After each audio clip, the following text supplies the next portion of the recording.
வணக்கம் ஃப்ரெண்ட்ஸ். இன்றைக்கி 10th standard பயாலஜியில் 25 கொஸ்டின்ஸ் பார்க்கலாம். ஃபஸ்ட் கொஸ்டின், தாவர உள்ளமைப்பியல் பற்றிய தொகுப்பை முதலில் வெளியிட்டவர் யார்? ஆன்சர் நெகமையா க்ரூ. செகண்ட் கொஸ்டின், தாவர உள்ளமைப்பியலின் தந்தை என அழைக்கப்படுபவர் யார்? ஆன்சர் நெகமையா க்ரூ. தேர்ட் கொஸ்டின், தாவரங்களில் உள்ள திசு தொகுப்புகளை 3 வகைகளாக வகைப்படுத்தியவர் யார்? Answer socks. ஃபோர்த் கொஸ்டின், உணவுப் பொருட்களை தாவரத்தின் அனைத்து உறுப்புகளுக்கும் கடத்துவது சைலம். ஃபிஃப்த் கொஸ்டின், உணவுப் பொருட்களை தாவரத்தின் அனைத்து பகுதிகளுக்கும் கடத்துவது புளோயம். சிக்ஸ்த் கொஸ்டின், ஒரு வித்திலை தாவரத்தில் தரசம் போன்ற பொருட்கள் எதில் சேமித்து வைக்கப்பட்டுள்ளன? பித். செவன்த் கொஸ்டின், பச்சை நிறமுடைய கணிகம் குளோரோபிளாஸ்ட். எய்த் கொஸ்டின், மஞ்சள், சிவப்பு, ஆரஞ்சு நிறமுடைய கணிகங்கள் குரோமோபிளாஸ்ட். நைன்த் கொஸ்டின், நிறமற்ற கணிகம் என்று அழைக்கப்படுவது லீகோபிளாஸ்ட். டென்த் கொஸ்டின், ஒளி சார்ந்த வினை அல்லது ஒளிவினையை முதலில் கண்டறிந்தவர் ராபின் ஹில்.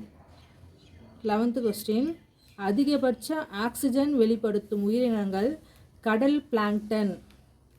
12th கொஸ்டின், செல்லின் ஆற்றல் நாணயம் என அழைக்கப்படுவது ஏடிபி.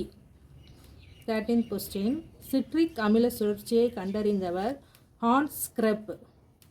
14th கொஸ்டின், ஒளிச்சேர்க்கையின் வேதியியல் நிகழ்வுகளை கண்டறிந்தவர் மெல்வின் கால்வின். 15th கொஸ்டின், செல்லில் காணப்படும் இழை போன்ற அல்லது துகள் போன்ற சைட்டோபிளாச நுண்ணுறுப்பு மைட்டோகாண்ட்ரியா. 16th கொஸ்டின், மைட்டோகாண்ட்ரியாவை முதலில் வரிதசை செல்களில் கண்டறிந்தவர் கோலிக்கர். 1857. 17th கொஸ்டின், செல்லின் ஆற்றல் மையம் என அழைக்கப்படுவது மைட்டோகாண்ட்ரியா.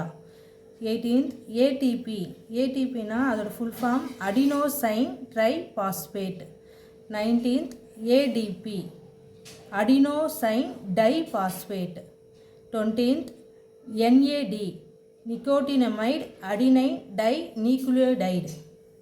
21, என்ஏடிபி, நிக்கோட்டினமைடு அடினைன் டை நியூக்ளியோடைடு பாஸ்பேட். 22nd, இருவிதழை தாவர வேரின் வெளிப்புற அடுக்கு. 20th question, NAD, nicotinamide adenine டை நியூக்ளியோடைடு.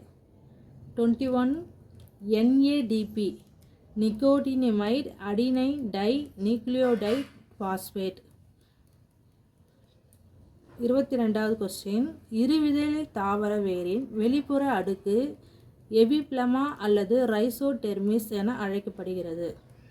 23வது கொஸ்டின், ஒரு செல்லாலான வேர்த்துவிகள் பைலிபெரஸ் அடுக்கு எனப்படும்.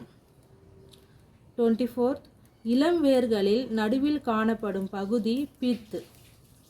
25th கொஸ்டின், முதிர்ந்த வேர்களில் பித் காணப்படுவதில்லை.